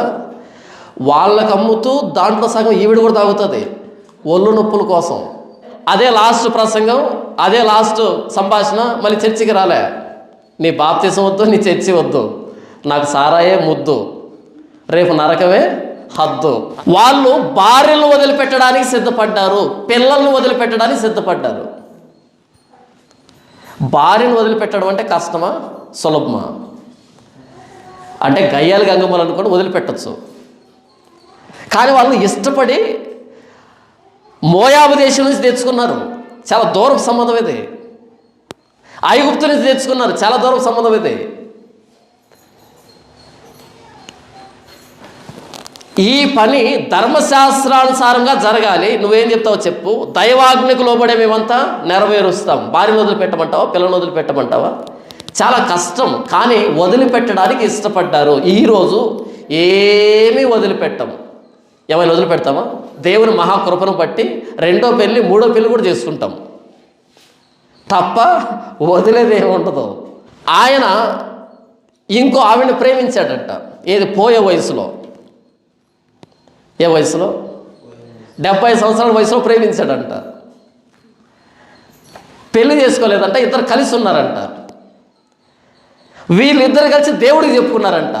ఏమని? మేమిద్దరం భార్యాభర్తలమని. ఎవరికి చెప్పాలి? దేవుడికా సమాజానికా? సమాజానికి కదా. కానీ సమాజానికి చెప్పలేదంట. సమాజానికి చెప్తే చీ కొడతారంట. ఈ వయసులో నీ పెళ్ళి ఏంటి అని చీ కొడతారంట. కానీ దేవుడు మాత్రమే అర్థం చేసుకుంటాడంట. నాకు ఫోన్ చేసి చెప్పాడు, ఇది తప్ప అన్నాడు. ముమ్మాటికి తప్పే. నీకు పెళ్లి చేసుకోవాలంటే పెళ్లి చేసుకో. 10 మందిని పిలిచి మేము భార్యాభర్తలుగా ఉండాలనుకుంటున్నాం అనుకుంటే ఈరోజు రేపు ఎల్లుండి వచ్చే సంవత్సరం అనుకుంటారు. ఆ తర్వాత ఎవరు ఏమనుకోరు. అనుకుంటారా? అనుకోరు. అబ్రహాం కూడా చాలా ముసలోడు అయిన తర్వాత పెళ్లి చేస్తున్నాడు. ఏమైనా అంటే అబ్రహాం చేసుకోలేదా అని చెప్పు. కానీ మేమిద్దరం నిబంధన చేసుకున్నామంటే సారీ, అలాంటి నిబంధనలు పనికిరావు. ఈ పని ధర్మశాస్త్రానుసారంగా జరగాలి. దైవాజ్ఞను మేము అనుసరిస్తాం కాబట్టి వదిలిపెట్టాలని చెప్పన్నారు వాళ్ళు. ఆ రోజు ఎజ్రా ఏడుస్తూ ఉంటే, ఎజ్రా ఎంతగా ఏడవకపోతే, ఎజ్రా ఏడుపులో ఎంత నిజాయితీ లేకపోతే వాళ్ళు అలాంటి తీర్మానం చేయడానికి ముందుకు వచ్చారు. ఎజ్రా ఏడ్చిన ఏడుపు నాటకం కాదది, డ్రామా కాదది. ఈరోజు మనోళ్ళు ఏడుస్తారు దశభాగం కోసం. ఇలా దశభాగం కోసం ఏడ్చిన ఏడుపు కాదది. జీవితాలు మార్చబడాలి. యోదయ దేశం ఇది, కనాన్ దేశం కాదు ఇది. యెహోవా కనపరచబడాలి ఇక్కడ, బయలుదేవుడు కాదు. ఆయన ఏడుపులో నిజాయితీని చూసి ఏం చేయమంటావు ఎజ్రా చెప్పు. నీ ఏడుపు ఆపడానికి ఏం చేయమంటావు? భార్యను వదిలిపెట్టమంటావా? పిల్లలను వదిలిపెట్టమంటావా? ఎన్ని ప్రసంగాలు చేస్తున్నాం కదా, దేవుడు ఎన్ని ప్రసంగాలు వినిపిస్తూ ఉంటే ఏమి విడిచిపెట్టాం మనం? ఏ అలవాటుని, ఏ పద్ధతిని విడిచిపెట్టామో చెప్పు. ఒక్కరు కూడా ఒక్క పద్ధతి కూడా విడిచిపెట్టలే. అన్నీ చాలా జాగ్రత్తగా సహజీవనం చేస్తున్నాం వాటన్నిటితో, పాపాలతో మనం. ఎంత మంచి మాట కదా. ఇక్కడ వీళ్ళు విడిచిపెట్టారు, భార్యలను పిల్లలను విడిచిపెట్టారు. తర్వాత చూపెడతాను. వీళ్ళు విడిచిపెట్టేటప్పుడు వీళ్ళకి 2 బాధలు ఉంటాయి. ఒకటి, వీళ్ళను మేము పెళ్లి చేసుకున్నాం, ఈ పెళ్ళి దేవుడికి ఇష్టం లేని పెళ్ళి, దేవుడు అసహ్యపడే పెళ్ళి అని దేవుడిని కష్టపెట్టామే, దేవుడిని కోపానికి రేకెత్తించామే, దేవుడి దృష్టిలో పాపం చేశామే అనేటువంటి బాధ ఒకటైతే, 2 ఇంతకాలం కాపురం చేసిన భార్యను బిడ్డలను వదిలిపెడుతున్నామే అనేది 2వ బాధ. 2 బాధలు దరిద్రమైనవే. ఒకటి, దేవునికి విరోధంగా పాపం చేశామన్నది ఒక బాధ.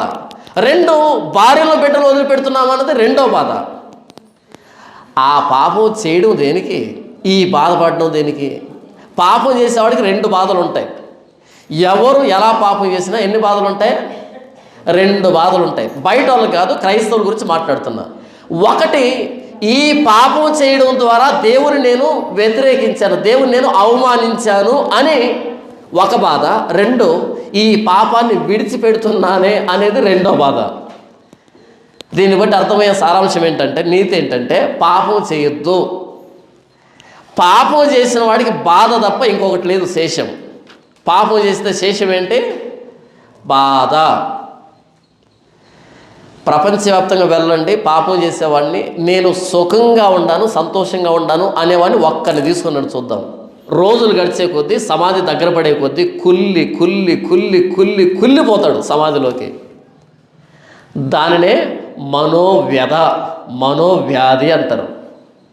ఇంకో మాటలు చెప్పాలంటే, చేసిన పాపాన్ని గుర్తుకు తెచ్చుకొని పోతాడు.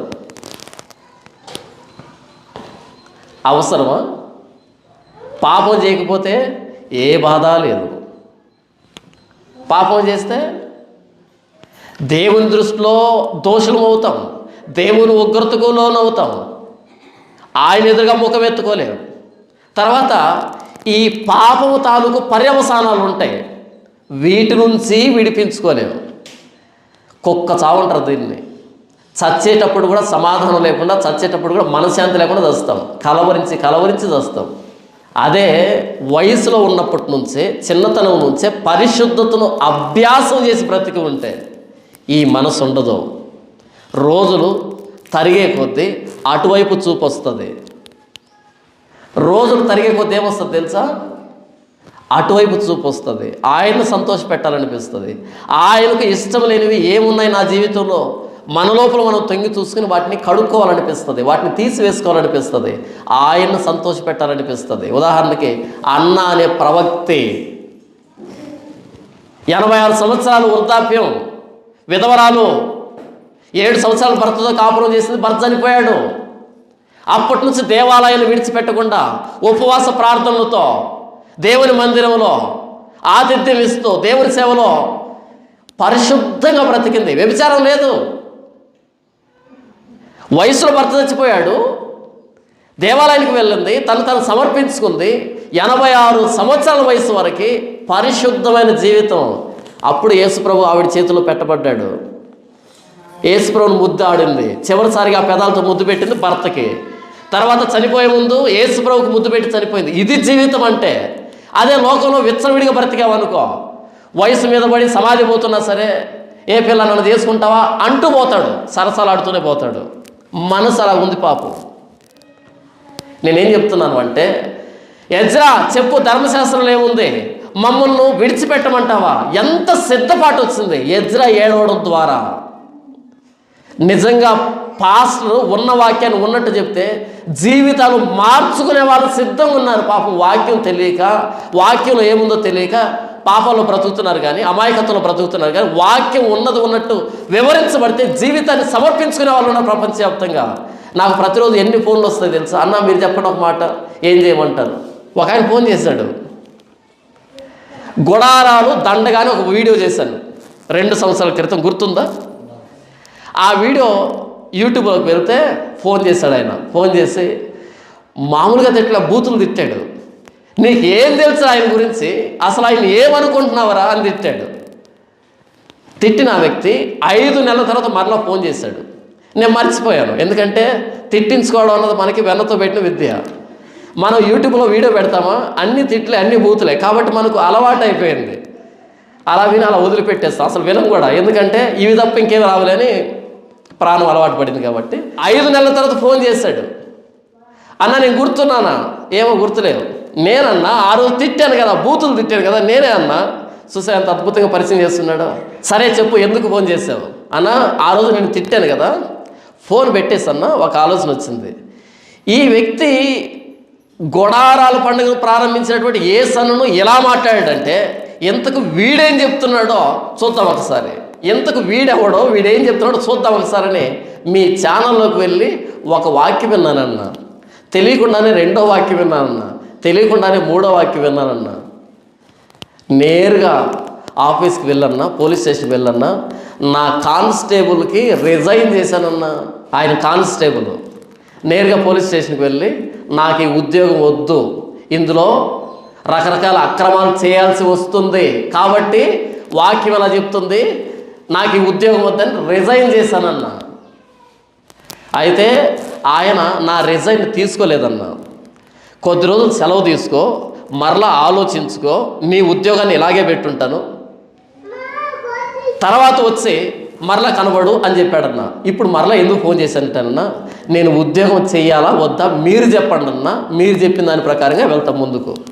నిజంగా నాకు ఆశ్చర్యం అనిపించింది, ఏంటి ఇంత సీరియస్గా తీసుకునే వ్యక్తులు ఉన్నారా? ఎస్, ఆ వ్యక్తి తిట్టింది, బూతులు మాట్లాడాడు, కానీ 4-5 వీడియోలు చూసి వెళ్ళి ఉద్యోగానికి రిజైన్ చేశాడు. నేను చెప్పాను, అన్న రిజైన్ చేయకు, మరలా ఉద్యోగానికి వెళ్ళు, ఇంతకుముందు ఎలాగైతే అక్రమాలు చేసావో దానికి పూర్తి భిన్నంగా వాక్యానుసారంగా బ్రతకడం ప్రారంభించు. ఆ డిపార్ట్మెంట్లో నువ్వు అవసరం. ఒక క్రైస్తవుడు కానిస్టేబుల్ అయితే ఎలాగుంటాడో నిన్ను చూసి ఆ డిపార్ట్మెంట్ తెలుసుకోవాలి. మరలా వెళ్ళండి, జాబ్లో జాయిన్ అవ్వండి. థ్యాంక్ యూ అన్న, మీరు చెప్పారు కాబట్టి వెళ్తున్నా. ఎజ్రా ఏడ్చాడు కాబట్టి యోధా జాతి ఏడవడానికి ముందుకు వచ్చింది. ఎజ్రా చెప్పు, భార్యను వదిలిపెట్టమంటావా, పిల్లలను వదిలిపెట్టమంటావా, ధర్మశాస్త్రంలో ఏముందో ధర్మశాస్త్రానుసారంగా చెప్పు, మేము చేస్తాం. సొంత మాటలు కాదు.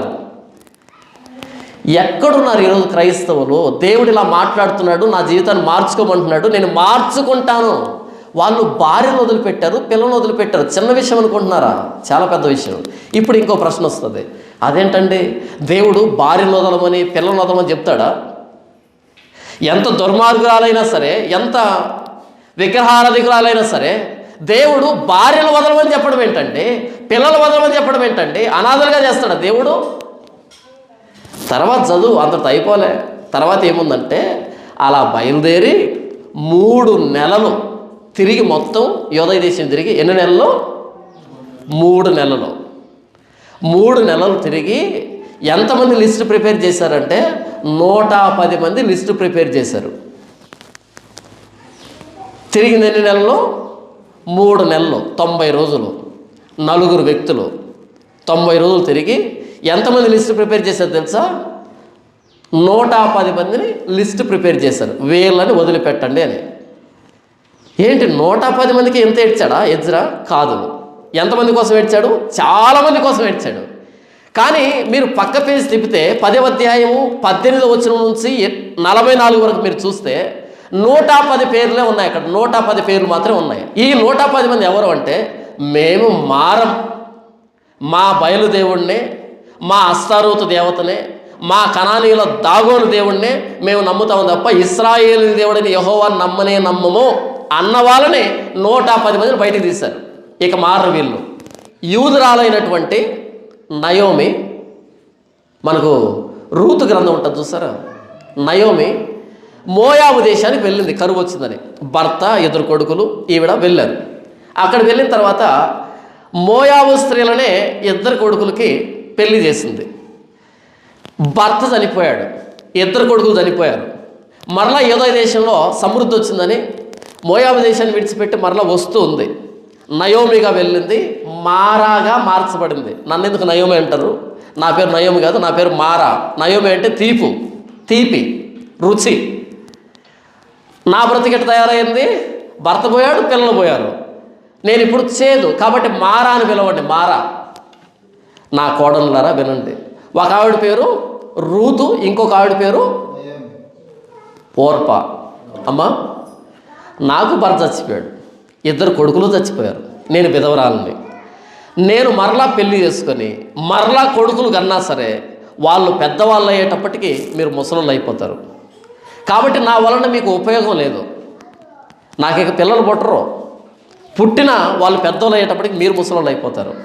నా వలన ఉపయోగం లేదు.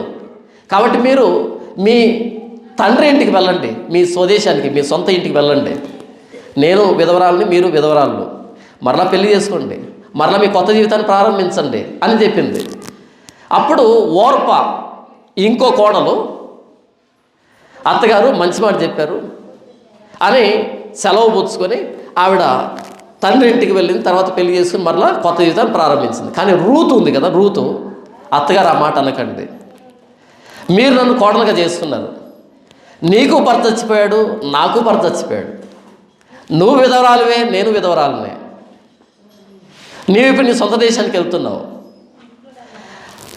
కొడుకులు ఉన్నప్పుడు, నీకు భర్త ఉన్నప్పుడు మనమంతా కలిసి ఒకే ఇంట్లో ఉన్నాం. ఇప్పుడు నిన్ను ఒక్కదాన్నే చేసి నేను నా తండ్రి ఇంటికి వెళ్ళను, నువ్వు ఎక్కడికి వెళ్తే నేను అక్కడికి వస్తాను. నీ దేశమే నా దేశం, నీ జనాంగమే నా జనాంగం, నీ దేవుడే నా దేవుడు.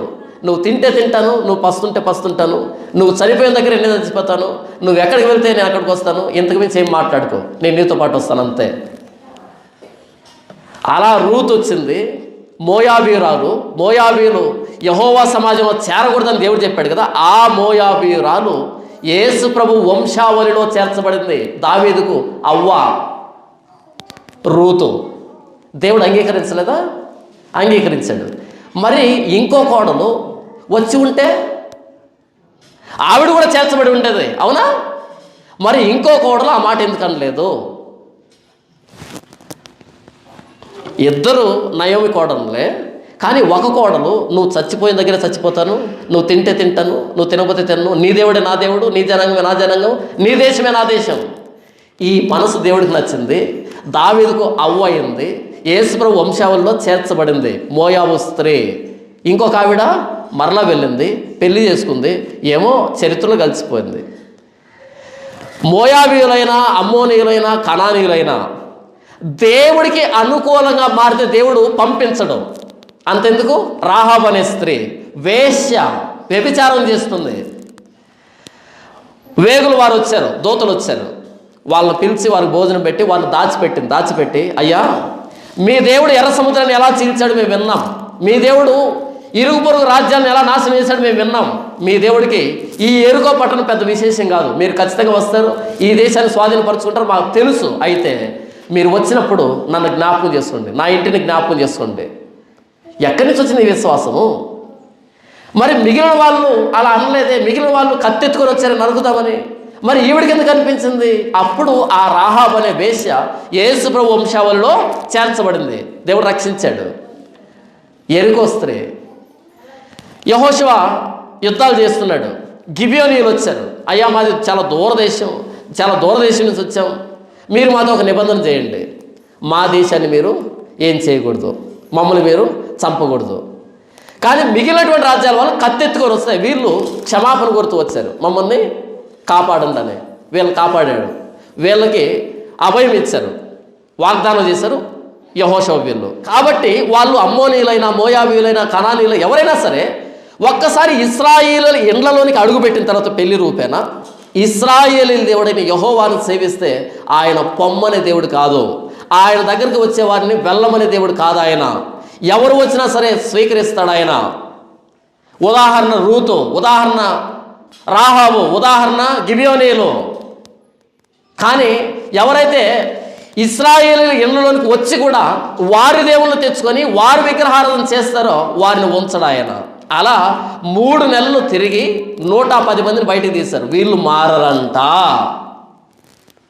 చాలామంది ఏమనుకుంటారంటే, అదేంటి భార్యలు వెళ్ళగొట్టారా, పిల్లలు వెళ్ళగొట్టారా? వెళ్ళగొట్టలేదు. వాళ్ళే ఒప్పుకోలే దేవుడిని సేవించడానికి. హాగరు గర్భవతి అయిన తర్వాత శారాని ఎగతాళి చేయడం ప్రారంభించింది, అవమానించడం ప్రారంభించింది. అప్పుడు దేవుడు అన్నాడు, ఈ దాసిని దాని కొడుకుని వెళ్ళగొట్టు అన్నాడు. అలా వెళ్ళగొట్టిన తర్వాత అరణ్యంలో దేవుని దూత ప్రత్యక్షమై, నీవు వెళ్ళి నీ యజమానురాలికి లోబడి ఉండు అని చెప్పాడు. లోబడి ఉంటే వెళ్ళగొట్టడు ఆయన. అసలు శారమ్మను ఎందుకు ఎగతాళి చేశావు? శారమ్మ కదా, పని మనిషి కావాలని నిన్ను తీసుకొని తన భర్త కౌగిట్లో చేసింది శారమ్మ కదా. మరి శారమ్మ గౌరవం ఇవ్వాలి వద్దా? గౌరవం ఇవ్వలే. శారమ్మను అవమానించడం ప్రారంభించింది. గొడ్రాలు.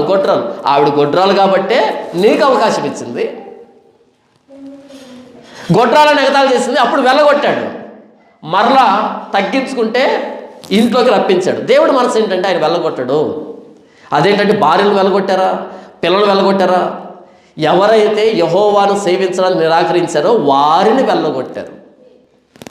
ఇక వీళ్ళు మారరు. అలా వెళ్ళిపోతే వాళ్ళ కుటుంబం ఎలాగండి? No problem. ఇంకా 10 మందిని చూస్తుంటారు వాళ్ళు. ఎందుకంటే కనాను సంప్రదాయం అది. కనాను సంప్రదాయం, అన్యజనుల సంప్రదాయం ఏంటంటే, మీరు లేవికాండం 18, 20 మీరు చూస్తే, అక్కడ 18వ అధ్యాయం 20వ అధ్యాయం మీరు చూస్తే వాళ్ళు లైంగిక దుర్నీతి చాలా చేస్తారు. వాళ్ళకి వాయు వరుసలు ఉండవు, ఇష్టం వచ్చినట్టుగా వెళ్తారు. అసలు వాళ్ళ పండగలే లైంగిక దుర్నీతితో కూడుకున్నటువంటి పండుగలు అవన్నీ. వాళ్ళ దేవుళ్ళే బట్టలు లేకుండా ఉంటారు. కాబట్టి వాళ్ళకు భర్త కావాలనే పెద్ద ప్రశ్న ఏమి ఉండదు. ప్రతి ఒక్కరిని భర్తగా భావిస్తారు వాళ్ళు. అలా వెళ్ళారు వాళ్ళు. ఎంతమంది? 110 మంది మాత్రమే. అది కూడా 3 నెలలు తిరిగి సర్వే చేశారు. అమ్మా, మీరు యెహోవాను నమ్ముతారా, వెళ్ళిపోతారా? మేమండి కనాన్ దేశం నుంచి వచ్చాం, కాకపోతే యెహోవాను అంగీకరిస్తామండి, మా భర్త చెప్పినట్టుగా నడుచుకుంటామండి, మా భర్త దేవుడే మా దేవుడు అండి, మా భర్త దేశమే మా దేశం అండి అంటే సరే మీరు ఉండొచ్చు. అలా ఎవరైతే యెహోవాను హత్తుకున్నారో వాళ్ళను ఉంచి, ఎవరైతే లేదండి మేము యెహోవాను అంగీకరించము, మా దేవుడే మాకు కావాలి, మా పండుగలే మాకు కావాలి, మా దేశం మాకు కావాలి అని అంటే సరే మీరు వెళ్ళొచ్చు. వెళ్తాం, ఇబ్బంది ఏమీ లేదు. 110 మందిని బయటకు తీస్తే 3 నెలలు తిరిగి. ఎందుకంటే చాలామంది ఏమనుకుంటారంటే, అలా అందరిని పంపించేశాడు దేవుడు. సారీ, 3 నెలలు ప్రయాసపడ్డారు. 4 వ్యక్తులు 3 నెలలు సర్వే చేశారు 110 మంది కోసం. అంటే ఎంత జాగ్రత్తగా సర్వే జరిగిందంటే, ఎవరైతే దేవుణ్ణి సేవించడానికి ఇష్టపడ్డారో, మేము యోధా జనాంగంలో కలిసిపోతామన్నారో వాళ్ళు ఉంచారు, వాళ్ళు పంపించలే. ఎందుకంటే దేవుడు అలా విడదీయడు. దానికి ఉదాహరణ రూతు, దానికి ఉదాహరణ రాహాబు, దానికి ఉదాహరణ గిబియోనీయులు. పొర్రపాట్లు కూడా ఆయన దగ్గరికి ఎవరైతే వస్తారో, నా మందిరము సమస్తమైన అన్యజనులకు ప్రార్థనా మందిరం అన్నాడు దేవుడు. సమస్తమైన ఇశ్రాయేలీయులు కాదు, అన్యజనులకు ప్రార్థనా మందిరం. అంటే అన్యజనులు రావచ్చు, ఆరాధన చేయొచ్చు. ఇర్మియా గ్రంథం చూస్తే ఎబెద్మెలెకు అనేటువంటి ఒక నపుంసకుడు ఉంటాడు. ఆ వ్యక్తిని దేవుడు రక్షిస్తాడు. ఇశ్రాయేలు అందరూ నాశనానికి పోయినా సరే ఎబెద్మెలెకు అనేటువంటి షండు ఆ నపుంసకుడు రక్షించబడతాడు. అంటే దేవుడు అన్యజనులు లేదు, ఇశ్రాయేలు లేదు. ఎవరైతే దేవుణ్ణి విశ్వాసం ఇస్తారో ఖచ్చితంగా రక్షిస్తాడు ఆయన. కనుక 3 నెలలు సర్వే చేసి, చాలా జాగ్రత్తగా సర్వే చేసి 110 మంది వ్యక్తులు బయటికి తీసి వారిని పంపించారు. వారిని పంపించడానికి వీళ్ళు ఇష్టపడ్డారు. కారణం ఏంటంటే ఎజ్రా ఏడవడం ప్రారంభించాడు. ఎజ్రా ఏడుపుని అర్థం చేస్తున్నారు, బైబిల్ అర్థం చేస్తున్నారు, దేవుని అర్థం చేస్తున్నారు. వారు చేస్తున్నటువంటి అన్ని వివాహాలని పక్కన పెట్టారు 110 మంది. 10వ అధ్యాయము 18 నుంచి 44 మీరు చూస్తే 110 మంది పేర్లు ఉన్నాయి ఇక్కడ. ఎవరెవరు వదిలిపెట్టారు 110 పేర్లు ఉన్నాయి ఇక్కడ. ఈరోజు మనం చదువుకుంటాం, ప్రపంచవ్యాప్తంగా చదువుకుంటారు. ఈ బైబిల్ ఉన్నంత కాలం ఈ బైబిల్లో వారి పేర్లు ఉన్నాయి. ఎప్పటి నుంచి ఉన్నాయి? ఎజ్రా కాలం నుంచి ఇప్పటి వరకు ఉన్నాయి. యుగాంతం వరకు ఈ పేర్లు ఇలాగే ఉంటాయి. మనం దేవుడు వద్దు అన్నదాన్ని విడిచిపెడితే ఆయన మనల్ని మరిచిపోడు, చరిత్రలో నిలవబెడతాడు ఆయన. మరొకసారి చెప్తాను, చాలా జాగ్రత్త వినండి. ఎజ్రా ఏడ్చాడు, ఇది ధర్మశాస్త్ర ప్రకారం కాదు, ఇది ధర్మశాస్త్రానికి వ్యతిరేకం, ఇది దేవుడు కోపపడుతున్నాడు, దేవుడికి మీరు ద్రోహం చేశారు అని ఏడ్చాడు. వీళ్ళు విడిచిపెట్టారు, వీళ్ళ పేర్లు దేవుడు లిఖించాడు ఇక్కడ. అప్పటి నుంచి ఇప్పటివరకు ఈ పేర్లు ఉన్నాయి, ఇంకెప్పటికి ఇక్కడ ఉంటాయి. ప్రతి బైబిల్ చదివే వ్యక్తి ఈ పేర్లు చదవాల్సిందే. ఏం చేశారని? దేవుడి మాట ప్రకారంగా, ధర్మశాస్త్ర ప్రకారంగా తమ భార్యల్ని బిడ్డల్ని వదిలిపెట్టారు. యేసుప్రభు అదే అంటాడు, నా నిమిత్తము అన్నదమ్ములనైనను, భార్యనైనను, పిల్లలనైనను, భూములనైనను ఏదైనా సరే నా నిమిత్తం వదిలిపెడితే వాడు తన ఫలాన్ని పోగొట్టుకోడు. నూరింతలు. యేసుప్రభు దగ్గరికి వచ్చి ఆయన వద్దు అన్నదాన్ని మనం విడిచిపెడితే ఆయన అన్యాయస్తుడు కాదు. ఇక్కడ చూడు, వీళ్ళు భార్యను వదిలిపెట్టారు, పిల్లలను వదిలిపెట్టారు. దేవుడి మాటను గౌరవించి వాళ్ళ పేర్లు లిఖించబడ్డాయా? చరిత్రలో లిఖించబడ్డారు, జీవగ్రంథంలో లిఖించబడ్డారు. అవునా? ఈరోజు దేవుడు నిన్ను నన్ను దేన్ని విడిచిపెట్టమని చెబుతున్నాడు? నీది నీకే తెలుసు, నాది నాకే తెలుసు. నువ్వు దేన్ని పెళ్లి చేస్తున్నావో నీకు తెలుసు, నేను దేన్ని పెళ్లి చేస్తున్నానో నాకే తెలుసు. నేను దేంతో సహజీవనం చేస్తున్నానో నాకే తెలుసు, మీరు దేంతో సహజీవనం చేస్తున్నారో మీకే తెలుసు. దేవుడి వాక్యం ద్వారా హెచ్చరిస్తున్నాడు. ఆ రోజు ఎజ్రా ఏడుపు చూసి, ఎజ్రా చెప్పిన మాటలు విని 110 మంది తమ భార్యలను బిడ్డలను వదిలిపెట్టారు, బాధను దిగమింగుకున్నారు. భార్యలను బిడ్డలు వదిలిపెడితే బాధ అనిపించదా? ఎంత బాధ కదా! దేన్ని బట్టి? ఎజ్రా చెప్పిన మాటలను బట్టి, ధర్మశాస్త్రంలో ఉన్నటువంటి ఆజ్ఞను బట్టి. కానీ దేవుడు వారి పేరుల్ని ఇక్కడ వ్రాయించాడు. కొన్ని వేల సంవత్సరాలుగా చదువుతున్నారు కొన్ని కోట్ల మంది క్రైస్తవులు. యుగాంతం వరకు ఈ పేర్లు చదువుతాం. దేవుడు వద్దు అన్నదాన్ని మనం విడిచిపెడితే చరిత్రలో నిలవబడతాం.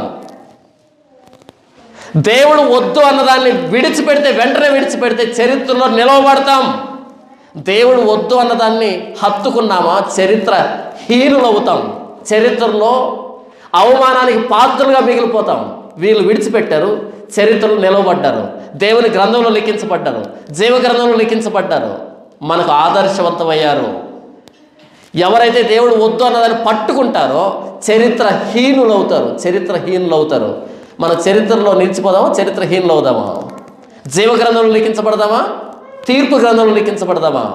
జక్కయ్య మేడి చెట్టు ఎక్కి కూర్చున్నాడు. జక్కయ్య త్వరగా దిగు, మన ఇంటికి వెళ్దాం. యేసుప్రభు వచ్చాడు, భోజనం చేస్తున్నాడు. జక్కయ్య నిలవబడ్డాడు, యేసుప్రభువా నీవు నా ఇంటికి వచ్చావు చాలు, నా ఆస్తుల సగం పేదలకు ఇచ్చేస్తున్నా, నేను ఎవరి దగ్గరైనా అన్యాయంగా తీసుకుని ఉంటే 4 మరలా. ఏం మిగిలింది జక్కయ్య? చరిత్రలో నా పేరు నిలవబడింది, జీవగ్రంథంలో నా పేరు లిఖించబడింది. అంతేనా?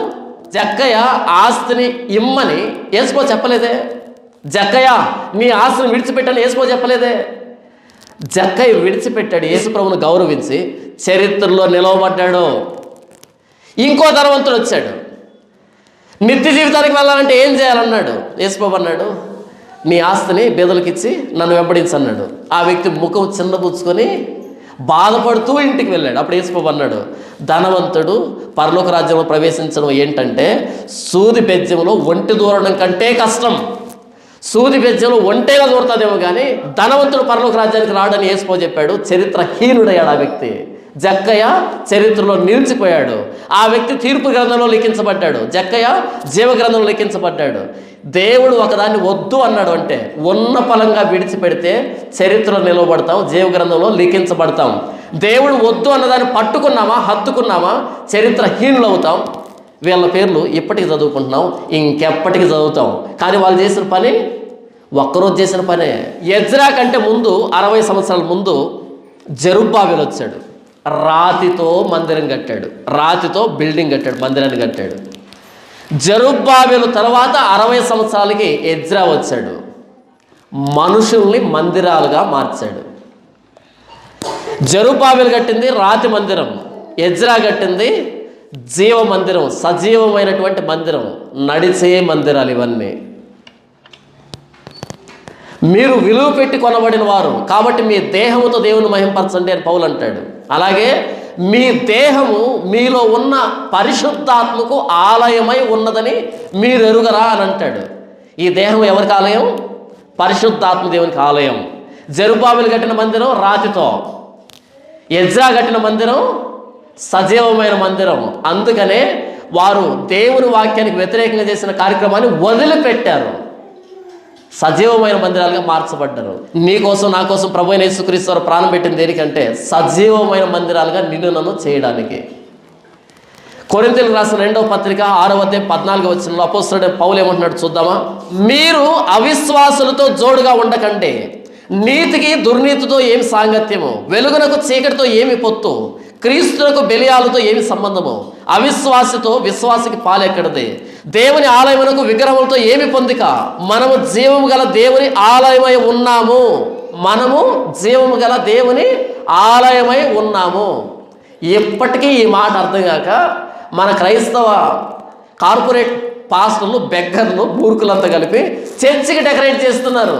ఈ క్రిస్మస్ సీజన్లో క్రిస్మస్ వచ్చిందంట కాబట్టి చర్చికి డెకరేషన్ చేస్తున్నారు. ఏది ఆలయం? బిల్డింగా? బిల్డింగ్ లోపల దేవుని వాక్యాన్ని వింటున్నటువంటి పాటిస్తున్నటువంటి మనమా? మీరు జీవం కలిగిన దేవుని ఆలయం అని మన వైపు బైబిల్ చూపెడుతూ ఉంటే అభివే కాదు, మేమెక్కడ ఆలయం? ఇది ఆలయం. చూడు ఎంత పెద్ద సిలువ పెట్టామో. ఈ సిలువ అండి ఫారిన్ నుంచి తెప్పించామండి. ఎవడు తెమ్మన్నాడు? మొన్న ఒక చర్చికి వెళ్తే ఆయన చెప్తున్నాడు, ఈ సిలువ అండి ఫారిన్ నుంచి తెప్పించాము. ఎందుకు? చర్చిలు కట్టుకుంటున్నాం, చర్చిలు చూసి మురిసిపోతున్నాం. మంచిదే, చర్చిలు కట్టాలి. దేనికంటే నీడ కోసం, మనం కూర్చోవడానికి, అంతే తప్ప అంతకు మించిన ప్రాముఖ్యత లేదు. మొన్న న్యూస్ వచ్చింది, వరంగల్లో అంట అతి పెద్ద చర్చి ఒక ఆయన కట్టాడంట. ఎందుకు కట్టావు? ఆ చర్చిని చూడడానికి చాలామంది వెళ్తున్నారంట. ఎందుకు అంటే అమెరికా నుంచి తెచ్చాడంట డోమ్. ఆ చర్చి మీద కిరీటంలాగా పెడతారు, టోపీలాగా పెడతారు కదా, డోమ్ అంటారు కదా, దాన్ని విమానాలు తయారు చేసేటువంటి మెటల్తో తయారు చేసి అమెరికా నుంచి తెప్పించి దాని మీద పెట్టారంట. దాన్ని చూడడానికి గొర్రెలన్నీ వెళ్తున్నాయి తెలంగాణకి. ఏంటి బిల్డింగ్లు చూడటానికి పోతున్నావా? మీరు జీవం కలిగిన దేవుని సంఘం అని మన వైపు బైబుల్ చూపెడితే కాదండి ఖమ్మంలో కట్టారండి చాలా పెద్ద చర్చి, కాదండి ఇక్కడ కట్టారండి చర్చి, కాదండి హైదరాబాద్లో కట్టారు. అవి బిల్డింగ్లు అంటారు వాటిని. బిల్డింగ్ చూడడానికి ఎందుకు వెళ్తున్నావు? మీరు జీవం కలిగిన దేవుని సంఘం కాబట్టి మీలో దేవునికి నచ్చనిది ఏదైనా ఉందా? ఆ రోజు ఎజ్రా ఏడుపు చూసి, ఆ రోజు ఎజ్రా చెప్పిన మాటలు అర్థం చేసుకొని భార్యలని బిడ్డలు వదిలిపెట్టారు చూసారా, చరిత్రలో నిలవబడ్డారు చూసారా, జీవగ్రంథంలో లిఖించబడ్డారు చూసారా. అలా మన ప్రభు అయిన యేసుక్రీస్తు వారి సిలువ త్యాగం మనకు అర్థమైతే, మన ప్రభు అయిన యేసుక్రీస్తు వారి గెచ్చమైన తోటలో ఏడ్చిన ఏడుపు మనకు అర్థమైతే, మన ప్రభు అయిన యేసుక్రీస్తు వారు మన పక్షంగా చేసిన ఆ ప్రాణత్యాగం మనకు అర్థమైతే, ఈరోజు దేవుడు నీ జీవితంలో నా జీవితంలో ఏ తప్పు ఉందని వేలెత్తి చూపెడుతున్నాడో దాన్ని విడిచిపెడితే చరిత్రలో నిలవబడతాం, దాన్ని విడిచిపెడితే జీవగ్రంథంలో లిఖించబడతాం. ప్రభు అయిన యేసుక్రీస్తు వారు మేకులు గుట్టించుకున్న చేతులతో చూపెడుతున్నాడు, నీ జీవితంలో ఈ పాపం ఉంది, నీ జీవితంలో ఈ పాపం ఉంది, నీ జీవితంలో ఈ పాపం ఉంది చూపెడుతున్నాడు. ఆ రోజు ఎజ్రా ఏడ్చినప్పుడు పట్టించుకోకపోయినా పెద్దగా నష్టం లేదేమో, కానీ ఈరోజు మేకులు కొట్టించుకున్న ప్రభు అయిన యేసుక్రీస్తు వారు ఆయన రక్తం గారుతున్న చేతులతో వేలెత్తి చూపెడుతున్నాడు, నీ గుండెల వైపు చూపెడుతున్నాడు. నీ జీవితంలో పలానా పాపం ఉంది, నాకు నచ్చటం లేదే, నీ జీవితంలో పలానా దాంతో సంసారం చేస్తున్నావు, పలానా దాంతో వ్యభిచారం చేస్తున్నావు అని యేసు ప్రభు రక్తాలు గార్చుకుంటూ చెబుతున్నాడు సిలువ మీద నుంచి. ఆయన సిలువ త్యాగం నీకు అర్థమైతే, ఆయన గెచ్చమైన తోటలో ఏడ్చిన ఏడుపు నీకు అర్థమైతే, నీ జీవితంలో ఏ పాపం ఉందో దాన్ని ఉన్న ఫలంగా విడిచిపెట్టు, చరిత్రలో నిలవబడతాం, జీవగ్రంథంలో లిఖించబడతాం. ప్రభు అయిన యేసుక్రీస్తు వారితో పాటు సదాకాలం ఆయనతో పాటు ఉంటాం, పరిశుద్ధులుగా ఉంటాం ఆయనతో పాటు. అలా కాని పక్షంలో యేసు ప్రభు చెబుతూ ఉన్నా సరే, పదే నీ గుండె తలుపులు తడుతూ ఉన్నా సరే, నీవు తీయకుండా మార్చుకోకుండా ఉంటే చరిత్రహీనులు అవుతాం, మరో ఇస్కరీతు యోధానం అవుతాం. ఇస్కరీతు యోధ 3.5 సంవత్సరం యేసుతో పాటు తిరిగాడు. ఏం ప్రయోజనం? నరకానికి వెళ్ళాడు, ఊరి పెట్టుకొని వచ్చాడు. ఈరోజు నేను ప్రభు అయిన యేసుక్రీస్తు వారు ఎన్ని సంవత్సరాలు చర్చికి వస్తే ఏంటి ఉపయోగం? ఇస్కరీతు యోధ వరుసలో వెళ్ళేదానికి చర్చికి రావడం దేనికి? యేసుని నమ్ముకోవడం దేనికి? కాబట్టి ఈ ఎజ్రా గ్రంథం 10వ అధ్యాయం మనకి ఏం చెప్తుందంటే, ఎజ్రా ఏడ్చిన ఏడుపు విని యూదులు ఏడవడం ప్రారంభించారు. శకన్య ముందుకు వచ్చాడు. ధర్మశాస్త్రానుసారంగా వాళ్ళు ఎవరైతే యెహోవాను అంగీకరించలేదో వాళ్ళందరూ వెలివేశారు. అలా వాళ్ళు చరిత్రలో నిలవబడ్డారు. ఈరోజు నిన్ను నన్ను దేవుడు హెచ్చరిస్తున్నాడు. నీ జీవితంలో ఉన్నది నాకు నచ్చటం లేదు, దాన్ని విడిచిపెట్టంటున్నాడు. విడిచిపెడితే చరిత్రలో నిలవబడతాం, జీవగ్రంథంలో లిఖించబడతాం. జెరుబ్బాబెలు రాతితో మందిరం కడితే ఎజ్రా ధర్మశాస్త్రంతో ఆ మందిరాన్ని సంస్కరించాడు. వాక్యంతో ప్రతి వ్యక్తిని సజీవమైన మందిరాలుగా మార్చాడు. వారిలో ఉన్నటువంటి దేవునికి నచ్చిన ప్రతి కల్మషాన్ని తొలగించుకునేటట్టుగా, దేవుని సన్నిధిలో ఏడ్చేటట్టుగా లేఖనాన్ని బట్టి ఎజ్రా ఇంకో మందిరాన్ని, ఆత్మీయ మందిరాన్ని కట్టాడు ధర్మశాస్త్ర ప్రకారంగా. జెరుబ్బాబెలు కట్టిన మందిరం రాళ్లతో, ఎజ్రా కట్టిన మందిరం ధర్మశాస్త్ర వాక్యాలతో. ఈరోజు ప్రభువైన యేసుక్రీస్తు వారు తన రక్తం చిందించి నిన్ను నన్ను సజీవమైన రాళ్లుగా సార్వత్రిక సంఘంలో అంగాలుగా మనల్ని దేవుడు ఏర్పాటు చేస్తుంటే, ఆ సార్వత్రిక సంఘంలో యేసు ప్రభు శరీరం అనేటువంటి ఆ వధువు సంఘంలో నీవు నేను అమర్చబడాలి అంటే మనలో అపవిత్రత, మాలిన్యం, మనలో పాపం లేకుండా మనం ఎప్పటికప్పుడు మనం తొలగించుకోవాలి. అప్పుడే మనం సార్వత్రిక సంఘంలో యేసు ప్రభు దేహంలో మనం అంగాలుగా తయారవుతాం, అవయవాలుగా తయారవుతాం. నీ జీవితంలో ఏ పాపం ఉందో, నా జీవితంలో ఏ పాపం ఉందో, నాది నాకు తెలుసు, మీది మీకు తెలుసు. ఒప్పుకుందాం, ప్రభువా నేను పలానా పాపంతో సంసారం చేస్తున్నాను, ఆయన నువ్వు వద్దన్నావు, నేను వివాహం చేస్తున్నాను, సంసారం చేస్తున్నాను, ప్రభువా ఆ మాలిన్యాన్ని, ఆ పాపాన్ని విడిచిపెట్టడానికి సహాయం చేయి. నీ జీవగ్రంథంలో నా పేరు లిఖించుకోవడానికి నాకు సహాయం చేయి. యేసు ప్రభు అన్నాడు, నీ చేయి నిన్ను అభ్యంతరపరిస్తే నరికి పడవే, నీ కాలు నిన్ను అభ్యంతరపరిస్తే నరికి పడవే, నీ కన్ను నిన్ను అభ్యంతరపరిస్తే పెరిగి పడవే. ఎందుకంటే 2 కాళ్ళతో నరకానికి వెళ్ళే కంటే 1 కాలు గలవాడవై జీవంలో ప్రవేశించడం మేలు నీకు. 2 కన్నులు కలిగి నరకం పోయే కంటే 1 కన్ను గలవాడవై జీవంలో ప్రవేశించడం మేలు. కాబట్టి యేసు ప్రభు అంటున్నాడు, నీ జీవితంలో నాకు నచ్చని ప్రతిదాన్ని నువ్వు వదిలించుకోవాలి. ఎజ్రా ఏడ్చిన ఏడుపుని యూదులు గౌరవిస్తే యేసు ప్రభు శిలువ మీద ప్రాణం పెట్టాడు. మనం గౌరవించొద్దా? ఆయన ప్రాణత్యాగాన్ని గౌరవిస్తే మన జీవితంలో ఏ పాపం అయితే ఏలుబడి చేస్తుందో ఉన్న ఫలంగా విడిచిపెడదాం. మన ప్రభువు ప్రాణత్యాగాన్ని గౌరవిద్దాం. జీవగ్రంథంలో మన పేరు లిఖించుకుందాం.